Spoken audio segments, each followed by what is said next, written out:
is being chased, thrown on the run, and it is caught. Touchdown, Keenan Allen. What a grab. That's what I'm talking about. Hey, that's what I'm talking about. That's the warrior spirit right there, boy. Huge sack by Joey Bosa. 90-yard touchdown. 90-yard touchdown. It's going to be picked off at the 8-yard line by Derwin James. Herbert sets his feet, takes a shot downfield, has Guyton. Caught! Touchdown, Chargers! That's the greatest throw I've ever seen. Good morning, good afternoon, and good night, fellow Thunderheads. There's a new one for you. Sort of really flexing my host. Your pipes. It is, yeah. It is Sunday morning, the 23rd of March. I think it's always good to perhaps time stamp these ones because we're only talking about things that have happened up until this point. Sometimes people might listen to these shows after the fact that some things happen, but it is Sunday morning for Alistair and I. Welcome. Good to be back in the host chair again for this free agency show. Alistair, my man, how you doing?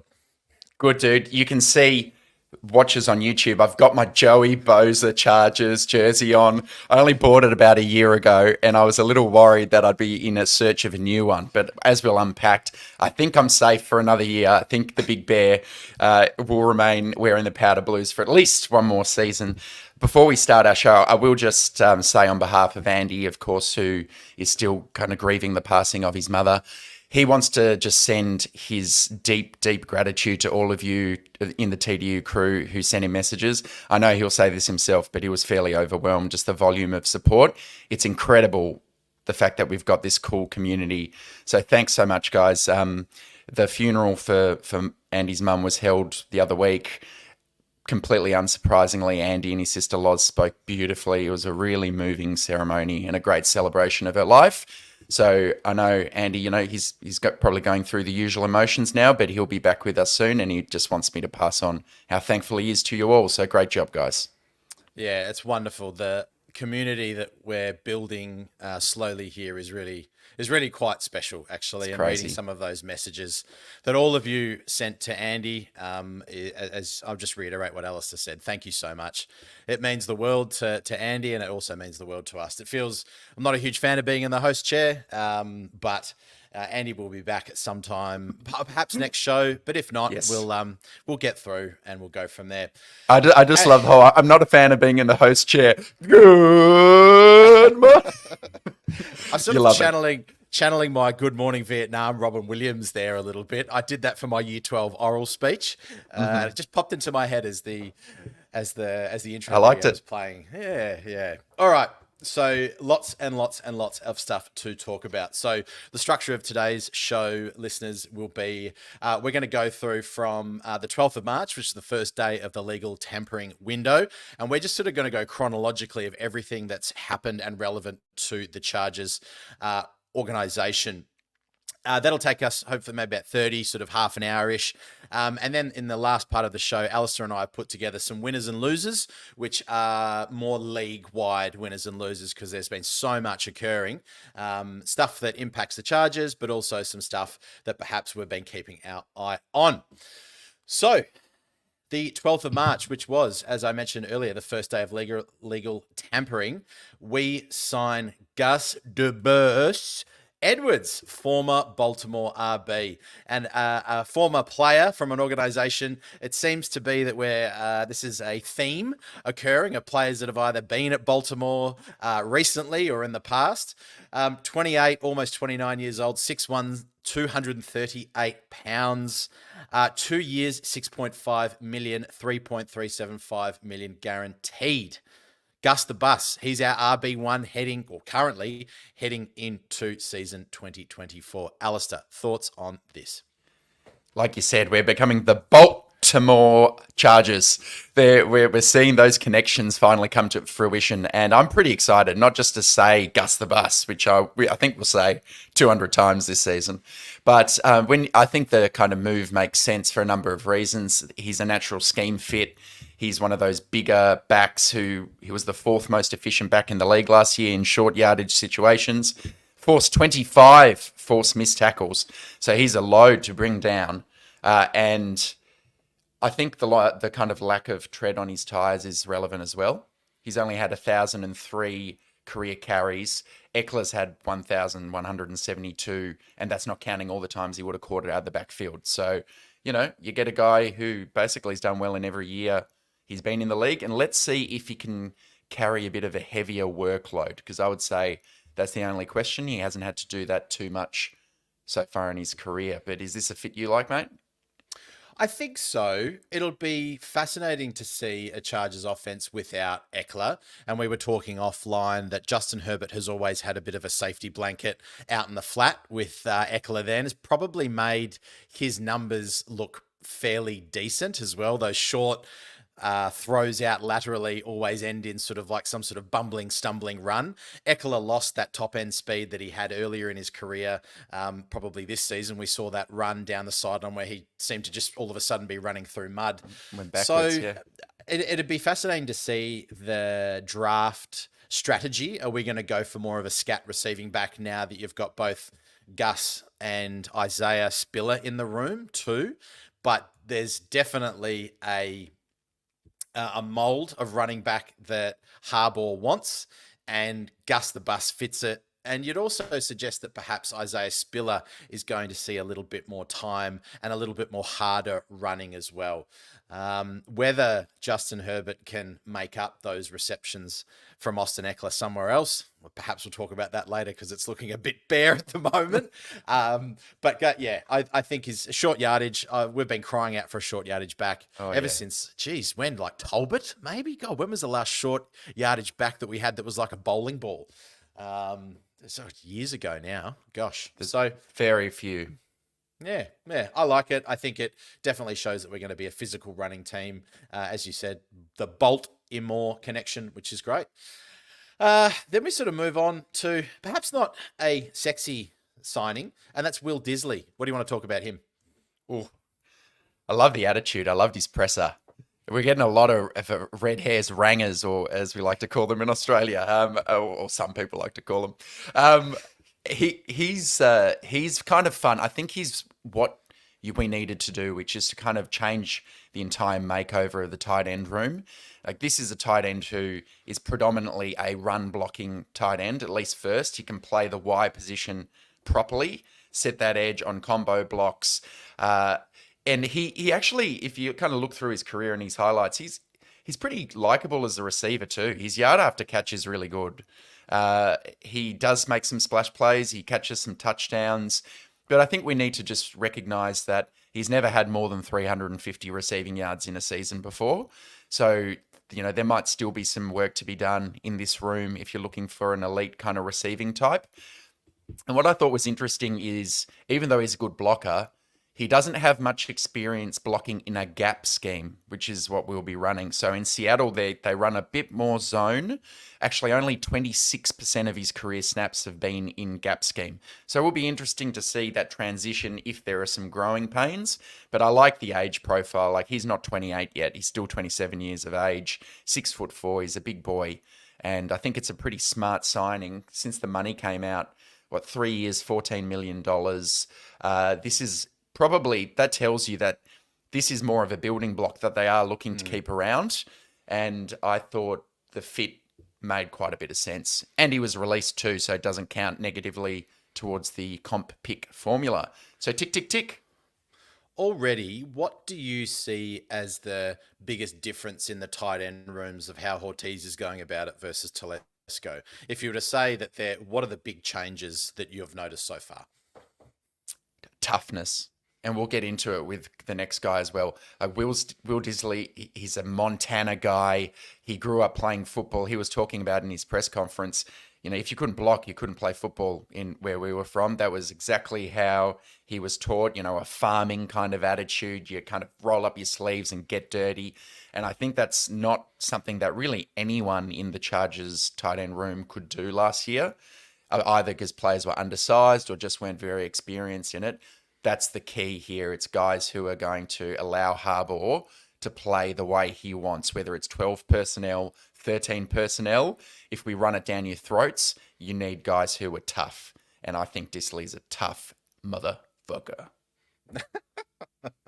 So then was the previous regime saw tight end as perhaps more of a receiving threat? I mean, Donald Parham is that jump ball guy, specialist end zone type. Gerald Everett was tough. I think maybe you're being a little bit hard on Gerald Everett there. I thought he played as hard. He's definitely tough. Yeah, I think we'll get on to what happened there. It's fascinating, and whether, I mean, the reason why I ask you that question is because clearly Telesco saw that room as a receiving threat rather than a run room to aid with the run. So I wonder if that gives us an idea as, in the draft, whether we go with someone like a Michael Mayer, who is a receiving, what did he line up? One of the highest. Brock Bowers. What did I say? Michael Mayer last year. Michael Mayer. One of my favorites with Dalton Kincaid as well. Yeah.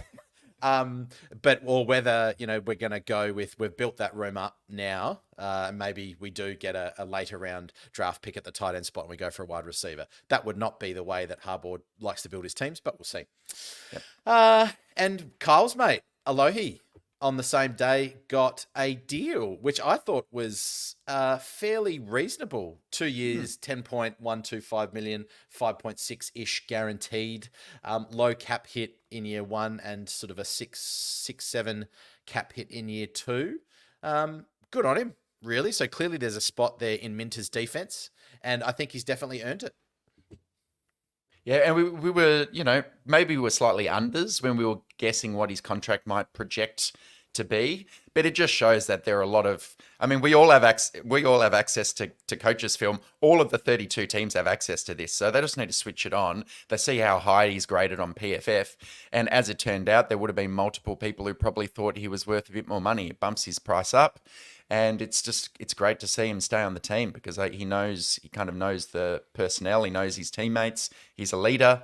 And I think he's pretty dependable. I don't see him as like a regression candidate who gets his money, JC Jackson, and then never kind of puts it out on the field. I think Gilman, with his good cultural upbringing in Hawaii, I think he's a great kind of family football team kind of guy. So good on him. I think saying JC Jackson was a regression is probably being very kind to JC Jackson there. Yeah. And then we had two people walk, and fair enough too. I think Austin Eckler, we say goodbye. We mentioned him before when we spoke about Gus the Bus, but all the best to Austin for what he's done for the Chargers. Easily one of my favorite players over the last 5 or so years. Ran hard, worked hard. Last couple of years I guess his character really showed through. I think he probably wants to be a bit of a media personality and was quite vocal in the running back payment crisis, let's call it that. But clearly was always just a little bit injured too. I can't remember the last season watching that he didn't have some sort of niggle. But he goes to the Commanders on a 2-year deal at 11.43 million, gets paid what he needs to do. I'm not sure how competitive the Commanders are going to be later in the year. And it's going to be cold up there in Washington. So all the power to you. And Kenneth Murray, who signs what I thought to be a like a big deal for the stuff he's put on tape, but 2 years at 15.44 million. He goes to the Titans, living up to their name, aka Dan Hansis, the Titans. It just shows if you've got that first round kind of pedigree, there's always some team who just thinks, hey, okay, we'll sign this guy. We're going to get the real Kenny Murray here. And then, you benefit from that. My favorite analogy or metaphor is from Kev Diego's always referred to Kenny Murray as an inflatable balloon where you just leave him out there and you let the air out and he just goes flying around the field, not quite knowing what he's doing and just kind of like a homing missile, just seeing stuff and going towards it in a clueless fashion. So I'm shedding fewer tears from Kenneth Murray leaving, although I do want to see him kind of capitalize on that talent. I'd like to see him become a good linebacker. He just didn't quite do it with the Chargers despite ample opportunity. And I echo what you said about Eckler. I've liked very few Chargers players more than I've liked watching him over the years. Just a heart and soul player. I know he's become polarizing for the reasons you described, but I've got nothing really more other than love in my heart for Austin Eckler, and I'm going to miss seeing him playing the guitar in the end zone at the end of touchdowns. We'll need to find some other player who can come up with something. Maybe QJ can hit the end zone once in the season will be good. I just thought maybe Gus the bus might go get a touchdown and go, Oh, yeah, like just not driving bad. the big bus. Just That'd be a bit of fun. Yeah, conducting. Yeah, Kenny Murray's an inch. I mean, I would have thought that's a perfect fit if Vrabel was still at the Titans as well. You know, former NFL linebacker. Kenny Murray goes there, gets some tutelage. But Kenneth Murray was also signed to be a leader. They liked his leadership traits, but that was nowhere. He never, ever stepped up. They always had to it was either Drew Tranquil, then they got Kendricks in to be the leader of that group. So, I mean, the guy's physically gifted, but you kind of wonder whether he's 10 years too late with the build that he's got and his lack of ability to read the game as quickly as needs to be in that middle linebacker position. So anyway, all the power to both those players, and good luck. 13th of March, Gerald Everett and Andrew Trainer walk out the door. Before we do, just touch on that. So these are all walkouts. Do we get any comp picks, Alistair, on these? On the Eckler, Murray, Everett, or Trainer at all? And the Uzo Dinma walks out the door as well. I doubt he's... Glad you set me up on that. So it's really kind of hard to work it out until after the draft, because the way the comp pick formula works, every player you lose versus every player you gain kind of gets tiered depending on the contract value that they've received. And you've got 7 tiers depending on what round of value they could be in terms of comp pick.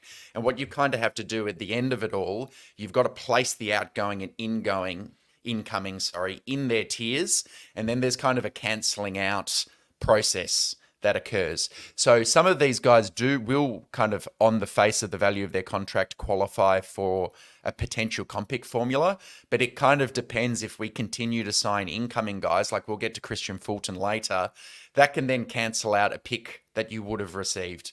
So long story short, too early to tell, but the strategy is apparent. The fact that they're signing a lot of released guys that don't count in the formula versus letting guys go for pretty good contracts, I think there's a chance we end up with one when all is said and done.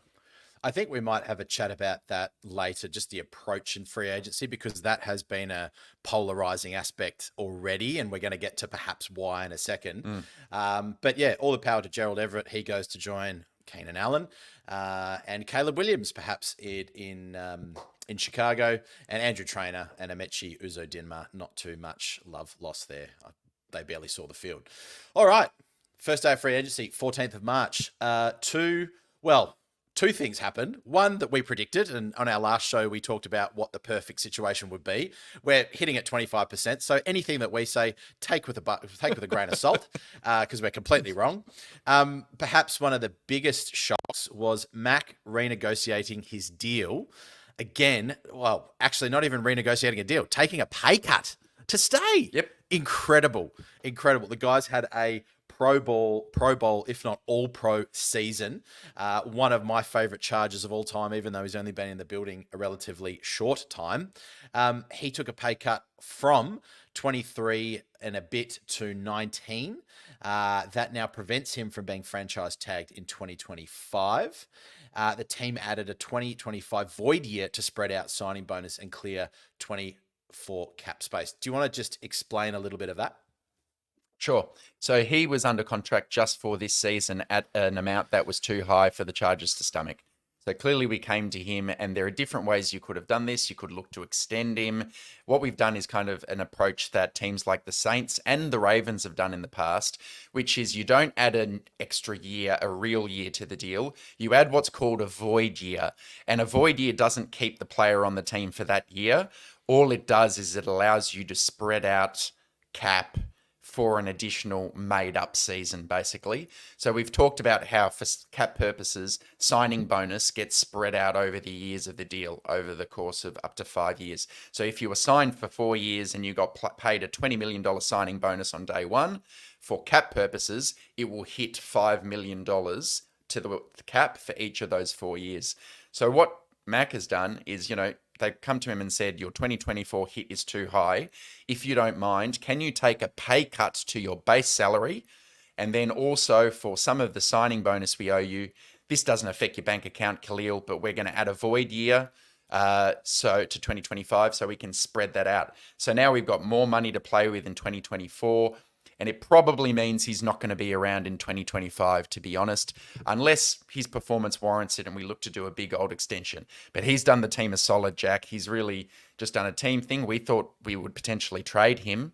And Hortiz made it pretty clear that, and Minter made it pretty clear that these were guys that they view as good players.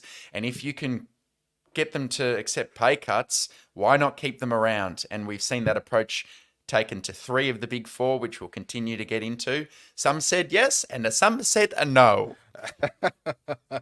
Yeah, incredible. I don't know if it's best case scenario, but I would always hope that Max stayed around. And I think a lot of perhaps the prognosticating that I had was kind of like trying to soften the blow when he does go, move to a contender, and all the power to you, Khalil. And I love you so much, but please don't go. But I'm preparing myself for the worst. So when I heard that news, I was surprised.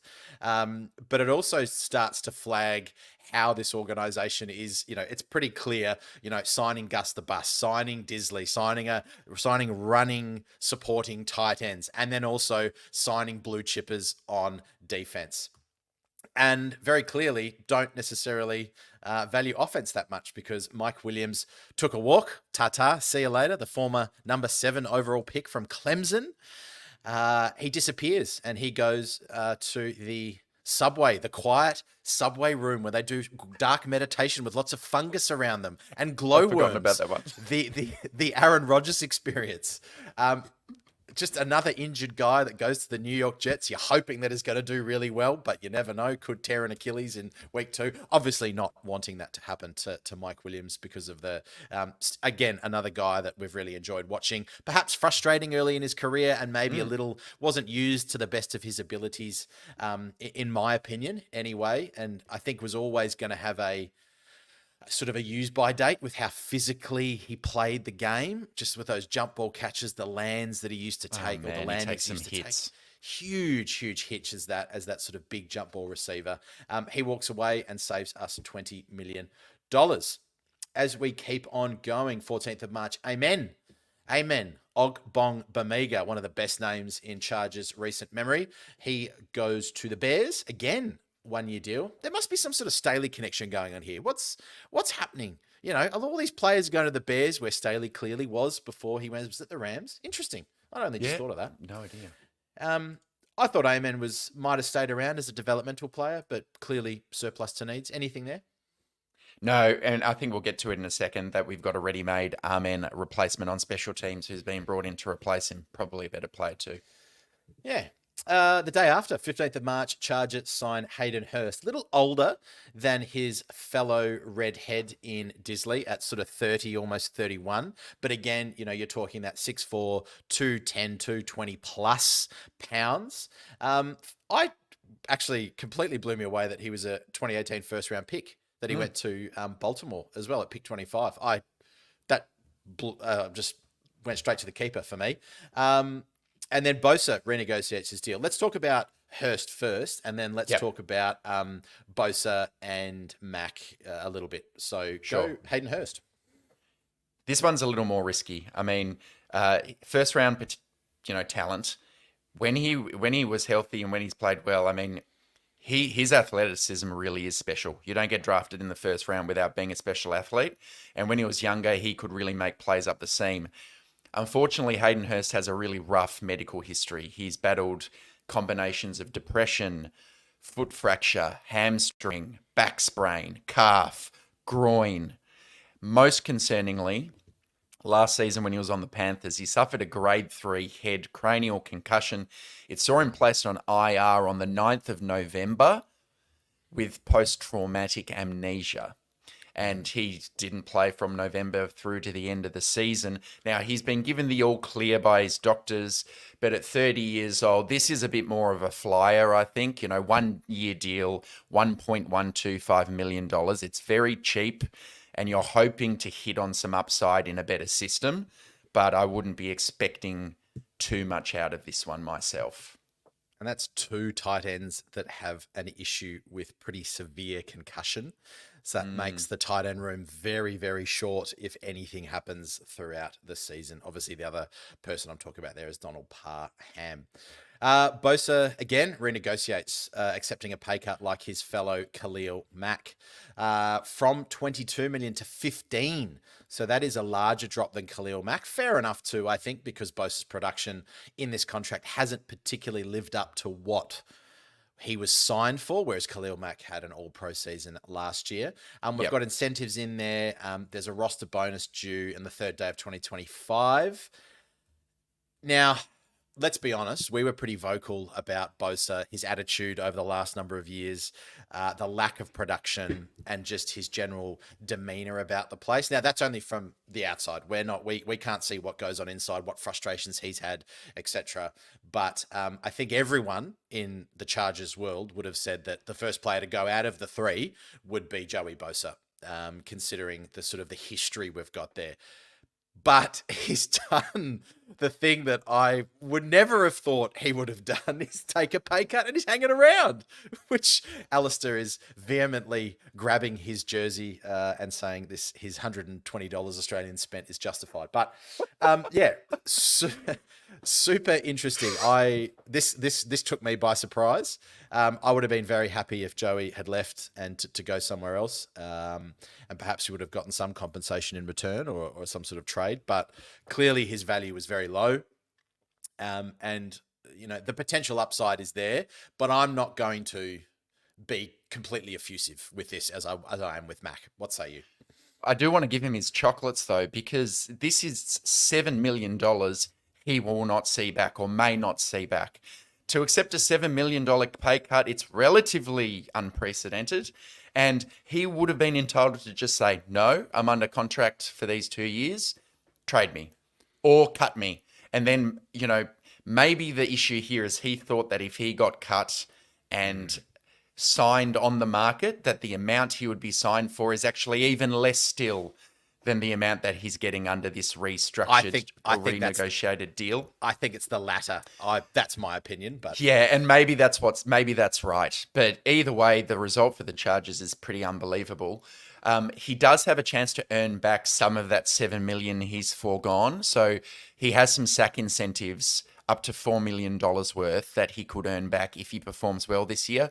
But the Chargers don't care so much, because if he does hit those incentives, the cap hit will be in next year's salary cap. So they still get the space for this year. And I think that's fair. It's a bit of quid pro quo, as we like to say in the legal wanking profession. You give a bit of this, I give a bit of that. And he's also... Is that why you wear gowns? Basically, and the wig. And as you said, the roster bonus that was due on the third day of the 2025 year, that's been increased by $4 million and moved back even earlier to the first day of the new league year. And what that essentially means, it forces kind of an earlier decision and a more expensive decision if the Chargers want to keep him in 2025. So I think Bosa is thinking, I'll be a Charger at a cheaper price in 2024. it's going to be a lights out performance. I'm going to blow the door down. And then it's going to be super expensive for the Chargers to keep me in 25. It's going to cost them $36 million. So they're going to trade me. I'm going to get my bag somewhere else. And listen, let me be a little, let's me take a positive note on this, is that unfortunately for Joey Bosa, he's been asked to do quite a number of different things throughout his tenure at the Chargers, right? He came in as a specialist, a very solid, a very high draft pick, blue chipper, pass rusher. Then he kind of, he played so hard, and the guy, it doesn't take a snap off. If he's going, he's going. And that's probably led to perhaps some more injuries earlier on than I would have expected. But at the end of the day, what do you want? Do you want a player that goes 75% of the time, that he knows he can get something, and then perhaps 25% of the time is taking a little bit off? Or do you want a guy that goes 100% all the time? And I would take the latter over the 75% all day. Then, weirdly, his body has been up and down in terms of changing. So, last year he said he put on extra 20 pounds of muscle to be more of a run defender rather than a specialist edge rusher. And I honestly think that decision for him to put on more weight led to the injuries that occurred last year. So this poor guy is trying to do what he's being asked But I think at the end of the day, he is a pass rusher. He sets the edge very strongly. He's a great tackler. He's after it. But perhaps there's just been this lack of direction, and he's, to his credit, tried his best physically and mentally to adjust. I mean, he was even being asked to play standing up, as that, in coverage sometimes, along with Khalil Mack. So, poor guy. Listen, I hope that he plays lights out, and we can trade him for a very high draft pick, third round draft pick, in next year. And Joey Bosa gets the best. We get the best, and it's a match made in heaven. Yeah, here. All right. Oh, these are some big ones. And then I think after this one, we can kind of just go through them relatively quickly. But Poona Ford is also signed. Big boy. This is what I've wanted for so long. Just a big Poona in the middle of the defensive from my boy, he's under 6 foot. He's 310. So he is a fire hydrant. I love it. Came from he's a UDFA from Seattle. 1 year, $1.79 million. This is just absolute cheap deal, absolute steal. Do you have much to say about that one at all? Big poo. Yeah, I've loved watching him, man. I think, Yeah. Interesting tidbits. He played 5 years with Seattle. He can rush the passer. He had 3 sacks in at least 3 of those years. Again, what we're doing is taking flyers on guys who kind of are coming off some poor form. So he was actually with the Bills last year. And last year, it was really weird. It's kind of inexplicable. He only played in 8 games. He was inactive for 7, despite no injury. And Poona said, I don't know, it's been weird for me. This isn't what I was expecting coming here to Buffalo. I thought I was going to be able to contribute and help this team win. And his coach, the D-line coach for the Bills, said they described him as outstanding in the meeting room and a true leader and outstanding on the practice field. So it doesn't seem like the problem was attitude or effort. It's just like the Bills preferred other guys like Ed Oliver and players like that. So he gets a fresh start with the Chargers. A guy who can play in the A gap or the B gap. He's kind of big enough to do both, as you said, Jack, at 310 pounds. And we desperately needed to start filling that defensive tackle room. So big. I'll give that grade an A. You didn't ask for it, Jack, but I'll channel my inner teacher and I'll give an A grade for the Poona Ford signing. Well, self-assessment is not always the best way to gauge student learning. So I'll just leave you with that one. I'll ponder on that. Yeah, reflect on that one. It's gone sit in the quiet room. No, I would agree. I think Poona Ford's great, but don't expect anything too much from him. Like with any of these guys we're bringing in, these aren't $15 million a year players. They are, hopefully what we want is that they have a career year or they regain some of their form and we just ship them out and bring in new people. Mate, it's 1 year, one year, $1.79 million. Yeah, perfect. Ridiculous. Yeah, perfect. Okay. Give me your thought process and reactions from the Keenan Allen trade all the way through to some of the stuff that's come out in the media over the last couple of days. Where are you now? Take us on a journey, Alistair. Okay. This is potentially going to get controversial, but I'm going to keep it respectful. So Keenan Allen, what's been reported essentially is that he was approached about a pay cut like Bosa and Mack took, and that he refused. From a production perspective, that's completely warranted. I mean, he's just come off the best year of his career, and his viewpoint, he says, I'm not doing it. I just came off my best season, so it's not happening.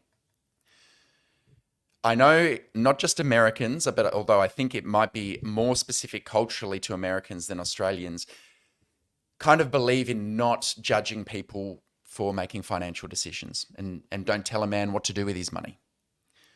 My view on that is really a financial decision is a decision like anything else. We judge people if they rock up to a wedding without a gift, and we judge them positively if they rock up with a great gift. I mean, we do assess people based on the decisions that they make. It is a fact that Keenan Allen has made $103 million to this point in his career. That is $103 million. The next 4 generations of Keenan Allen are going to be very well placed to tackle life. The Chargers have benefited from marketing through excellent, exemplary production over the course of 10 years. And at various times over those 10 years, Keenan was amongst the highest paid players in the league. He's probably now outperforming his deal. What I think is a real shame is a genuine legend of the franchise, who this year probably would have surpassed Gates for most receptions and most yards.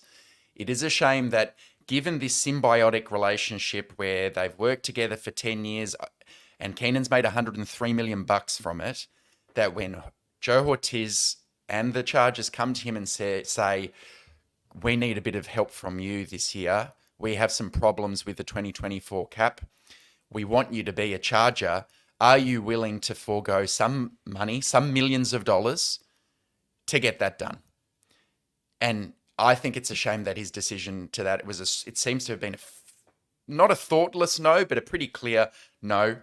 I want fair money for what I'm valued at. I want $32 million instead of $25 million. Let's just make up those numbers. We don't have the details about what they are. I was a bit disappointed by that. That said, Keenan is one of my all-time favourite Chargers. I'm very upset I'm not going to watch him play in the Powder Blues again. I do want him to finish his career really well in Chicago. I wish him the best. I do personally think the move, there are some elements of greed, selfishness, pride involved, and that is just my take on it. And listeners might say, get off your high horse, Alistair. You know, you'd never turn down $30 million.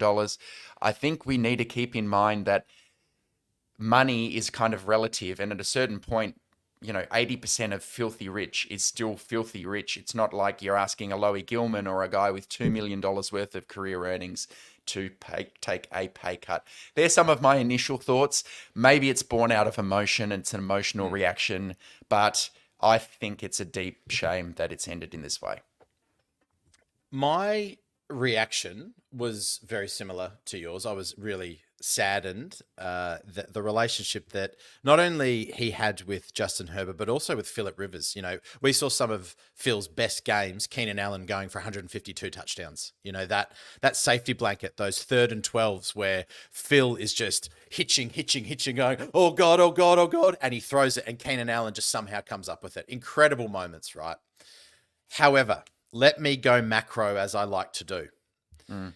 It strikes me as fascinating that on the surface, all fans went, oh, we got to keep Keenan, Joey's got to go, Mac's got to go, and Mike Williams got to go. Yep. Strikes me as super fascinating that I would say that most of the Chargers world and also 90%. All the pundits, at least, and all the media said, Keenan Allen's got to stay. Now, Keenan Allen is the longest serving member of the team. And I don't know, but it speaks volumes that he was the guy that turned around and said, nah, not happening, trade me. So, and this is just my opinion, and I'm guessing, and I don't have anything to back this up, but is that the last vestiges of San Diego? Is that the last vestiges of Mike McCoy, of Staley, of Lynn, of all this negativity and all this uproar and all the Chargers curse?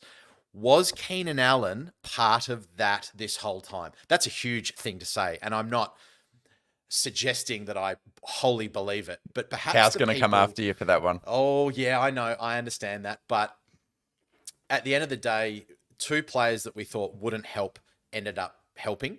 Mm-hmm. And as you said, Keenan Allen takes the money and goes somewhere else. Now, all the power to you. Enjoy cold Chicago. It's not sunny and warm. You're going to have to play outside in the wind.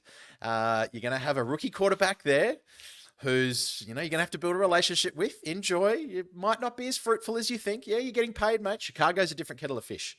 So I'm upset that I won't see him again. But at the end of the day, I think it speaks volumes for the feel of the players in the building now. And Bill Walsh was always big on, there are some ace players that you have. If they're not willing to help out in other ways than just on the field, and if they're not willing to give something up for the organization, whether that's charity or whether that's helping out in other areas, then you just have to get rid of them.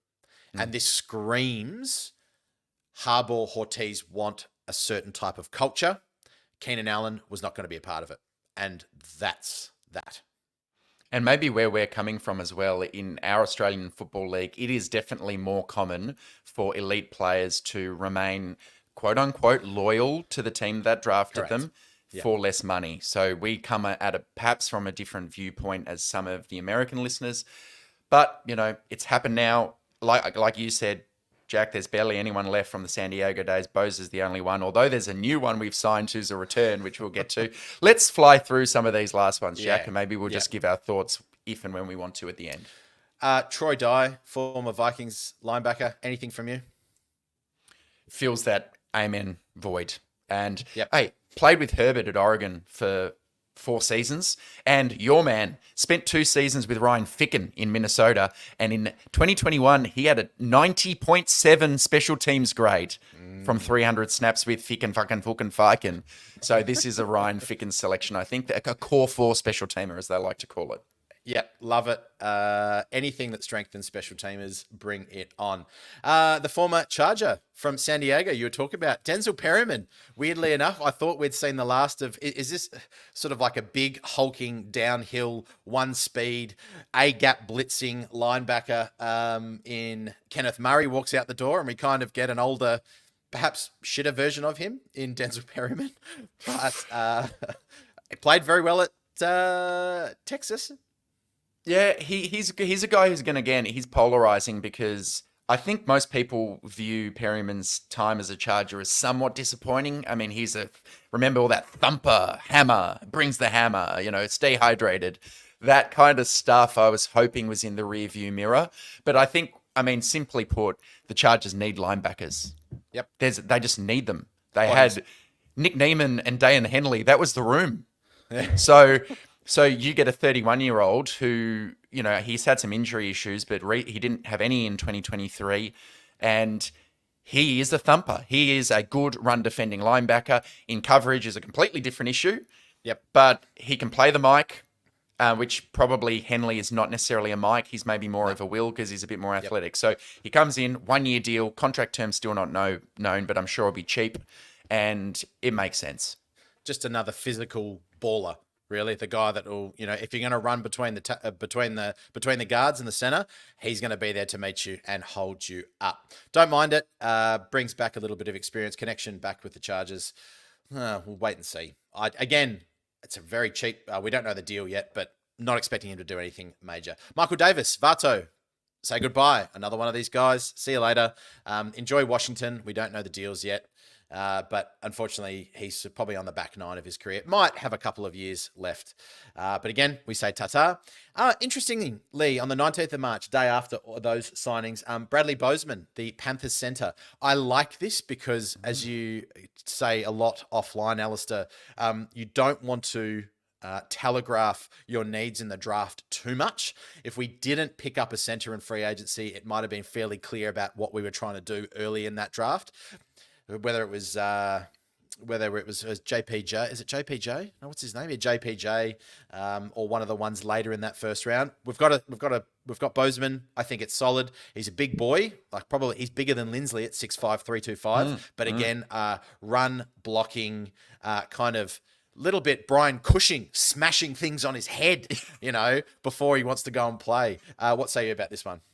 Bradley Bozeman, Alabama. This is a Nick Saban championship-winning Alabama interior offensive lineman who has all of those attributes, tough as nails. He's had moments where he's nearly quit football across his career, both in college and things in Carolina did not go how he wanted initially. So he's a guy who's had to fight for his place. He has actually played quite a bit at left guard before too. So when he was with the Ravens for 4 years, he played over 2,000 snaps at left guard and then over 1,000 at center in 2021. That is the year the Chargers are hoping he can reproduce his form from. The last 2 years in Carolina have not gone very well. Just for completeness, he gave up the most sacks in the league last year with 8 from centers. So pass protection, bit of a problem. But that line was a disaster, and so was the coaching and the quarterback. Yep. So they're thinking, we know this guy. He's a Raven. He's tough. He's a workhorse. Let's bring him in. And again, we're only looking at a 1-year deal. So if he plays really well, out the door you go. Comp pick comes in. And just another one on that. He's a released player, so that doesn't impact the comp formula for us. We talked about Mike Williams before. He's going to the Subway with fungi and Achilles tendons, worth up to $15 million. Now, Christian Fulton visited the Chargers on the 20th of March, and then he signs on the 22nd of March. Christian Fulton, Jalen Hawkins disappears in that time as well. Will Clapp disappears in that time as well. But let's talk about this Christian Fulton from the Titans. 25 and a half years old, just shy of 200 pounds, 4.46 speed, bit of an athlete, second round pick in 2020. Again, another one of these 1-year deals. What do we think of Christian Fulton to round Sounding off our like a free broken agency period? record. Sounding like a broken record. It's more of these get a guy in, might not have worked at the last game, at their last destination, but we trust our coaches and we trust our staff. So this is a guy who's undoubtedly talented. He had some moments for the Titans in 2021. It was kind of his best year where he had a forced incompletion rate of 18%, which was the 10th best in the NFL. There is downside risk whenever you do something like this. Okay. So Christian Fulton's missed tackle rate is abominable. Not good. He's been a bad tackler all through college and all through the NFL. So that just set your expectations, Chargers fans. He's over 10% every year in missed tackle rate. You want to be under 10%. Not much of a guy who produces in terms of interceptions. He might get you one per year. But in coverage, he is a skillful player, and I'm happy for us to take this risk. There is injury history with this player too. So every year in his career, he's either had a knee or a hamstring or a groin. And, that's what happens. But apparently there are at least 3 other teams that offered Christian Fulton a deal, and he picked the Chargers. So there we go. Good on him. Looking forward to seeing him in the Powder Blues. Right. I agree. Before we get on to the free agency winners and losers, let's just have a quick couple of minutes. From my trawling through social media, the way that Hortiz is taking on the free agency period is coming with a bit of mixed emotion. I think the Keenan Allen disappearance probably shadows a little bit of that too. Yep. But this is easily the most busy we've ever seen the Chargers be from the Tom Telesco era. I can't remember an offseason where so many guys are going in and so many guys are coming out. Other way, coming in and going out. There we go. Sunday morning. But what say you about the approach? If you were to give it a 50-50 on positive, negative, are you all in, dare I say it? Or are you still a bit, what are some of, I guess, the negatives or the things to watch out for in this approach to team building? Oh, that's an interesting question. I mean, right now, I understand why Chargers fans are a little concerned, because if you just look at the team offensively, you've let Keenan and Mike walk, and you have not brought anyone into the receiver room yet. And you mentioned telegraphing draft needs. This tends to make that a bit more apparent now. People are thinking Neighbors is the pick at 5. We need a wide receiver. So, but what I would challenge people to do is kind of take their perspective and vision a bit further down the field, because Hortiz is telling you explicitly, we are always going to be looking to get better. What we look at like now is not what we're going to look like a week before the draft or 2 months after the draft. Because just remember, if you sign free agents after the draft, it's got no relevance to your comp pick formula. Your comp pick is set after the draft. So then if you want to find some guys in June and July before training camp, because more players do get cut from other teams in that period, Hortiz is telling you we're going to constantly be looking to improve and churn our roster. So I don't have many negatives right now because I think the team needed a shake-up. I agree with you when, what we've done has not worked. It has not worked. We've made the playoffs, whatever it is, 2 times in the last 10 years or thereabouts. So losing some of these extremely high contracted players or moving money around and changing things and signing players on 1-year deals, it's a breath of fresh air. I welcome it, and I'm not judging it negatively until we see what this team looks like in September. Because I dare say, sitting here today, in September, we will be very happy with what our roster is looking like, with the 9 or 10 new draft picks have come in, and all these other guys that we're going to sign in free agency as well. So I'm very positive about the start of this regime. Yep, I agree. The only negative or thing that I would be watching out for is a lot of these guys, as you picked out on Christian Fulton, have injury history, and we are taking flyers. This is very much a gamble or a I see a little bit more of a gamble to the way to build your roster. However, so is giving out giant contracts to big players. Yeah, And I SJD, think- Austin Johnson, who you know, signed with the Bills today, we should say. Yeah. But I think there's also a bit of a philosophical change that some fans might need to, and me as well, might have to adjust to. Remember, we live in a society that is very much about the hero. It's about finding those people that are the best at what they do, pay them, and it's going to change the team. And there's a little bit of NBA, context here is that the free agency in the NBA is quite different. You know, there are only 5 guys on the court. And if you sign one guy to a max contract, injuries don't play a large part as they do in the NFL and the NBA. So, you know, a lot of people perhaps compare, whether it's consciously or subconsciously, against the free agent market in the NBA, and one guy can make a difference. The NFL is not like that. The teams, the approach that good teams take to team building is just, listen, we really appreciate you, but listen, you're not a top 3. You're not. Look at what the Chiefs have done. They telegraph that, hey, it's Chris Jones and it's Trent McDuffie. You're the guys on defense, guys. We're going to trust you, as you pointed out, Alistair. L'Jarius Sneed, see you later. Okay, we just can't afford you. It's just antithetical to the way that we build an organization. So let's get out of our head these pillars that we had. You know, Herbert, Bosa, Mack, JC Jackson, Austin Eckler, Mike Williams, Keenan Allen. That's 7 players out of 53. That's 7 players, and we would always lose at least half of them. And so all of a sudden you're left with 3. So let's turn into a football factory. Let's start doing that. Tom Telesco, done. Refresh, reset. Is it going to work year 1? Perhaps not. But I think we just need to hold your horses about how, the comp pick formula is not very good. This is going to be bad. Just wait and see. All right. It's a brand new approach to team building. Whew. Right. There we go. See you with some fun. Yeah, I know. God, I was out of breath after that one. Free agency winners and losers. Let's take a larger look around the league. We've talked very much about how the Chargers have handled their free agency business. But Alistair, let's start with you. And obviously, winners are people that have benefited in free agency, and losers who perhaps have not benefited in the free agency period. These can be players, these can be organizations, these can be coaches, or anything that you so desire. Your first winner or loser, Alistair. All right, let's go. Let's just go hit some winners. All right, I'm feeling positive this morning. I've got one that makes me feel good, Jack, to start. Big winner in free agency, NFL guards. Unbelievable what is going on. A lot of these guys are making $20 million per year, not even guys who are good. Mike Onwenu, Landon Dickerson, Robert Hunt in Carolina, Damian Lewis in Carolina, Kevin Dotson, Jonah Jackson, Graham Glasgow. These guys are getting paid, Jack. Jack, we need you, brother, to keep hitting the steak, rice, tuna. We've got to get you into the NFL, boy. These guys are making 20 million crust.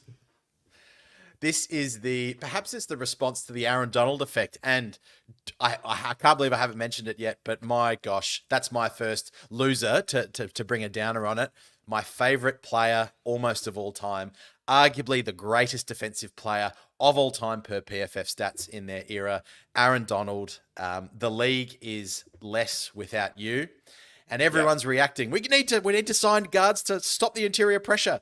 But yeah, my first one is fans of the NFL or defensive fans of the NFL. Aaron Donald retiring.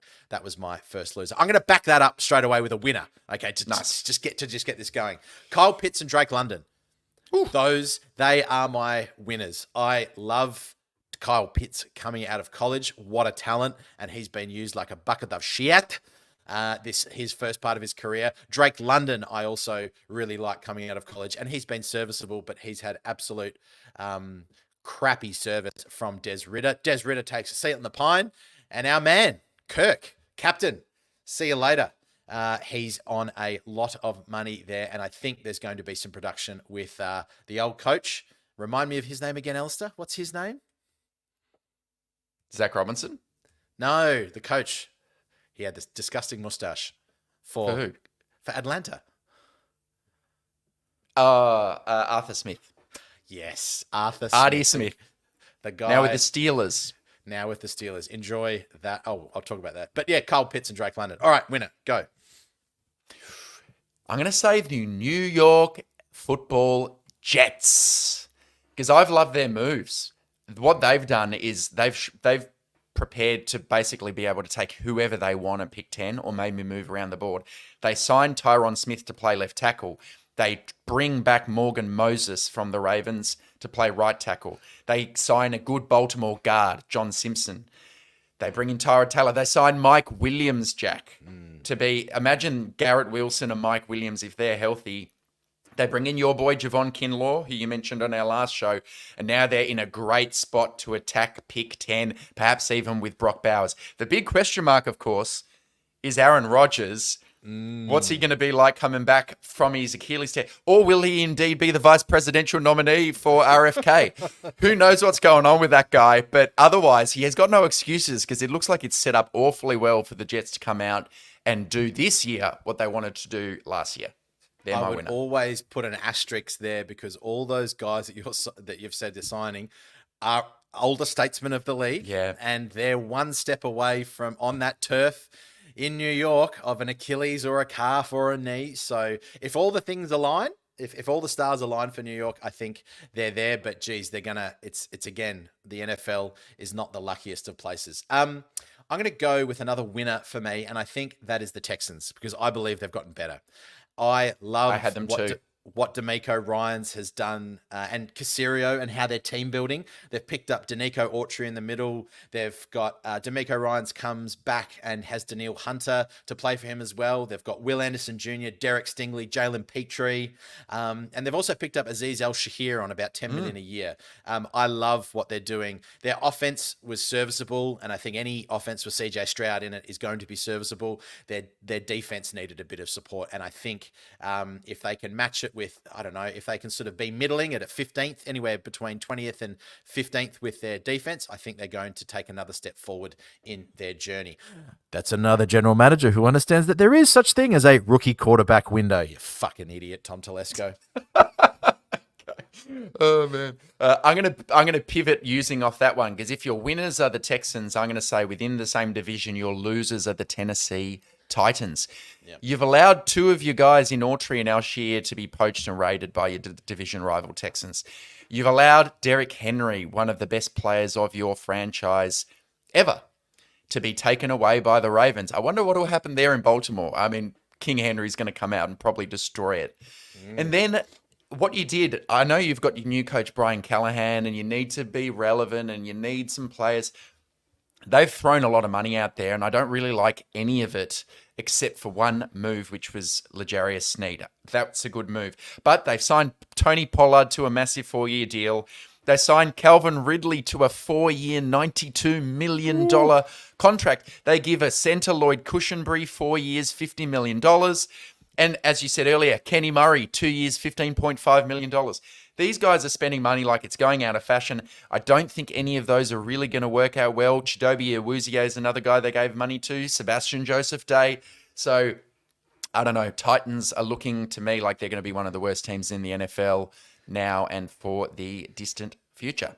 Yeah, well, they might be going all in on the Gene, Will Levis. If you get my Levi's, the Gene. Yeah, anyway. I'm going to piggyback off what you said. I've got a winner, but also a sneaky loser. My winner is King Henry, and I think going to Baltimore is going to be a bit of fun. However, I'm also going to say sneaky loser is the Baltimore Ravens and Lamar Jackson, because whilst they've added King Henry, that is perhaps a little bit of window dressing to sort of,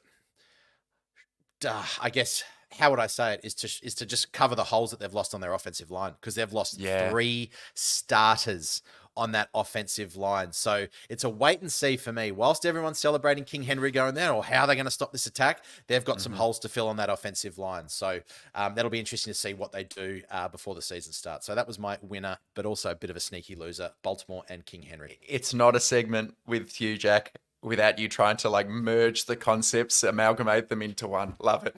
A loser for me, the Cleveland Browns. I used to really enjoy this franchise, Jack, when Baker Mayfield got them to the playoffs and then all the kind of controversial stuff with the fully guaranteed Deshaun Watson contract. But, they send out Flacco, who just had an awesome run down the stretch, and they bring in Jameis. Jameis is a bit of a nonce, let's be completely honest. And they also then acquire Jerry Jeudy and give him a big deal. And I don't know about any of these moves. Like, Naheem Hines is okay if Chubb can't return healthy, but I kind of think they're in a bit of trouble. I quite like Kevin Stefanski. He's a good coach, but geez, it's time for Deshaun Watson to deliver. And what they're saying to him basically is, okay, we'll give you Jerry Jeudy, who's kind of been a disappointment as a first-round pick. You've got Elijah Moore over here. Go off and make it work with Chubb coming back from a serious injury. Go. And I think it's more likely that they lose here than they win. It's almost they're turning into the bad news Browns a little bit, with the players that they pick up. Very fascinating, interesting way of team building. I'm going to go to Justin Herbert's compatriot, and I think a winner this offseason is Jordan Love. This might be a little bit controversial because Green Bay let go of Aaron Jones, who's been serviceable up until the last kind of 12 to 18 months, where he's had some pretty severe injuries that have hampered his being able to get on the field. But they've gone and signed Josh Jacobs, who I think deserves, as much as I'm not a huge fan of the Raiders, I've always, whenever we've prepped for the Raiders, we've had to say, hey, stop Josh Jacobs, stop Josh Jacobs, stop Josh Jacobs. The guy can run. I don't think they have had a runner like him in a while. So I really think that the way that the Packers are trying to play football, which is that moving the chains, I think they relied a little bit too much on Jordan Love to be exceptional last year. Take a little bit of pressure off, instead of being in those 2nd and 9 and 3rd and 7. Now, hopefully they're in those, 2nd and 3 or 3rd and 1s. And you've got that powerful back in Josh Jacobs. And also I'm going to say a sneaky good signing is Xavier McKinney on the back end of that defense with the new defensive coordinator there, Jeff Hafley. I think they're building up a very, very solid defense there. So winner Jordan Love and the Green Bay Packers. I'm going to end with a winner and a loser.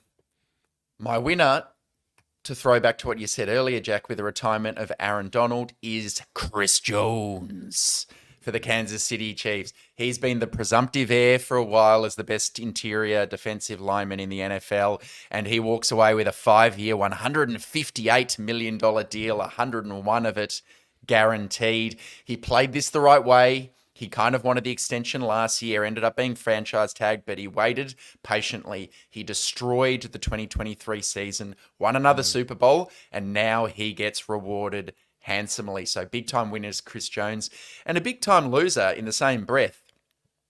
A defenders like Chris Jones, who now have to deal with the proposal to ban the hip drop tackle.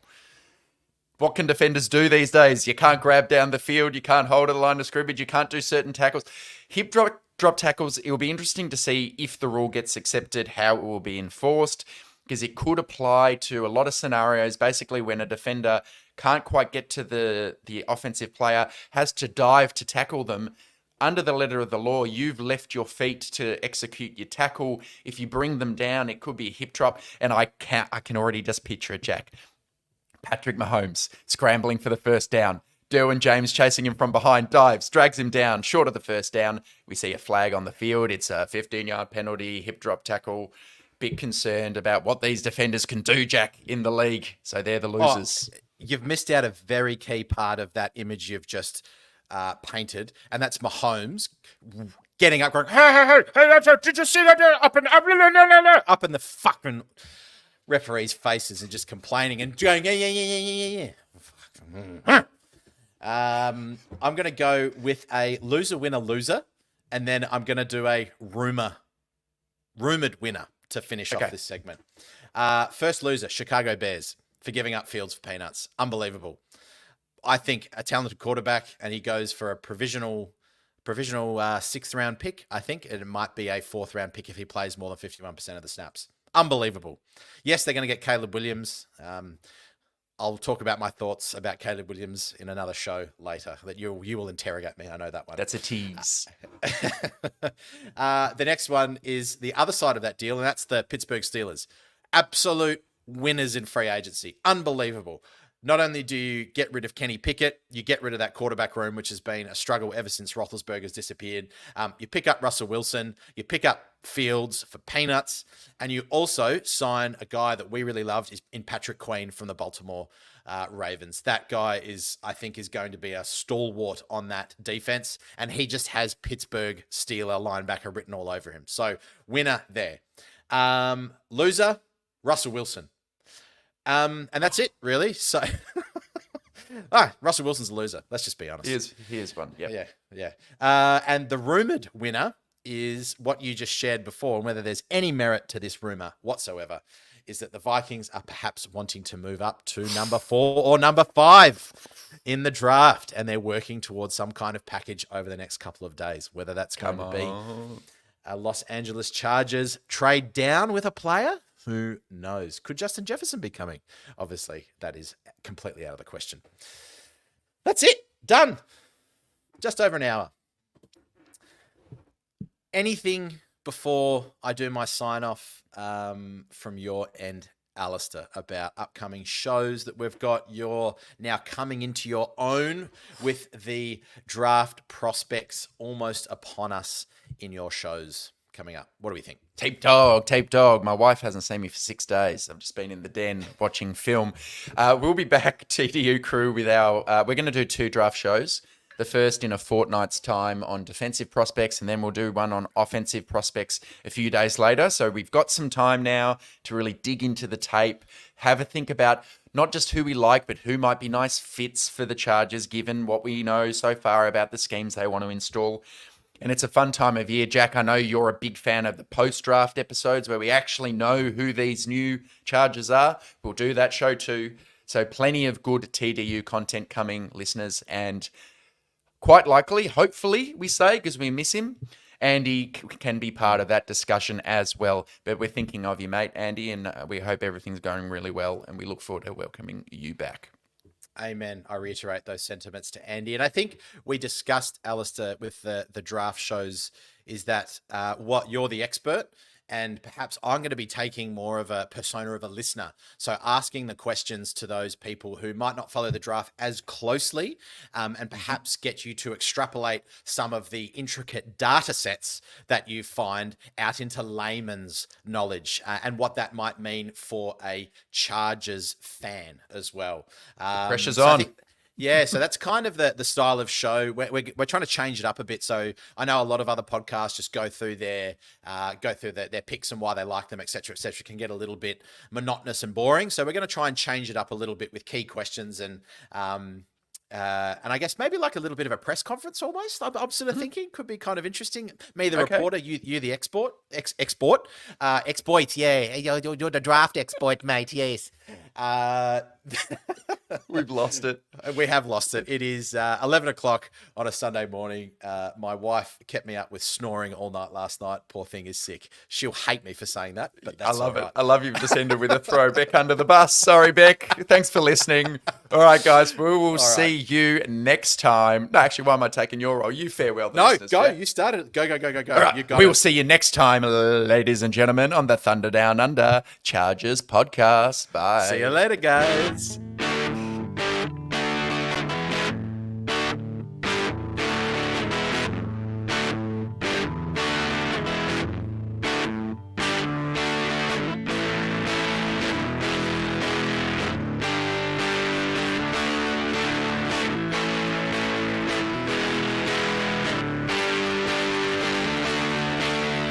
Rivers backpedals, looking, firing. He's got Floyd turning. Got it! Zigzag, 10, 5, high step, touchdown! San Diego! Good night! Good night to all!